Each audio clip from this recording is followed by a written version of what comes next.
সকালবেলা আমরা বাচ্চাদেরকে স্কুলে দিয়ে চলে এসেছি 4 জনে ঘুরতে। তেমন কোনো প্ল্যানিং ছিল না যে কোথায় ঘুরতে যাব। হট করে মনে হলো যে চলো ঘুরে আসি, তো বেরিয়ে পড়েছি। এখন এসেছি ধাবায় চা খেতে। ধাবার চাটা আমরা সবাই খুব ভালোবাসি, তো চলে এসেছি এখন ধাবাতে চা খেতে। আর দেখবে হট করে কোথাও গেলে না, সেই ঘোরাটা কিন্তু বেশ ভালোই হয়। আমাদের সামার ভ্যাকেশনেও অনেক ঘোরার প্ল্যানিং ছিল, সেগুলো তো হলো না। কেন হলো না সেটা পরে কোনো ভিডিওতে বলবো।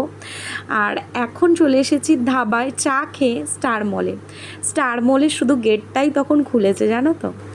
তারপর খুললো হচ্ছে সবার প্রথমে বাজার কলকাতা। তাই ভাবলাম যাই বাজার কলকাতাতে একটু ঘুরে আসি। তারপর ঘোরা আমাদের হয়ে গেল সব কিছু ঘুরে। এখন আবার আমরা চলে যাচ্ছি স্কুলে বাচ্চাদেরকে আনতে। বেশ কিন্তু ভালোই সময়গুলো কাটে বলো, এই সময়গুলো যেন খুব তাড়াতাড়ি চলে যায়।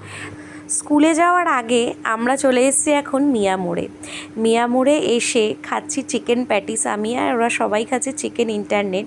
তারপরে নিয়েছি ফিশ রোল, তারপর আবার খাওয়া হচ্ছে কাজু বরফি, আইসক্রিম, আবার চলে এসেছি চিকেন রোল। তো একের পর এক জিনিস আমরা খেতেই আছি, খাওয়া আমাদের আর শেষ হচ্ছে না। একবার যদি স্টার্ট হয় মুখ যেন চলতেই থাকে, মনে হয় এটা খাই ওটা খাই, আবার মিষ্টি। তো চলো এখন আবার যাই আমরা স্কুলের দিকে চলে এসেছি, স্কুলের কাছে। কিন্তু স্কুলে ছুটি হওয়ার আগেই আমরা চলে এসেছি। তো অফিস রুমে বসে আমরা একটুখানি ওয়েট করি, তারপরে বাচ্চাদেরকে নিয়ে চলে যাবো আমরা বাড়ি। তো চলো, কেমন লাগলো তোমাদের ভিডিওটা জানিও, আর ভিডিওটা লাইক করো। টাটা।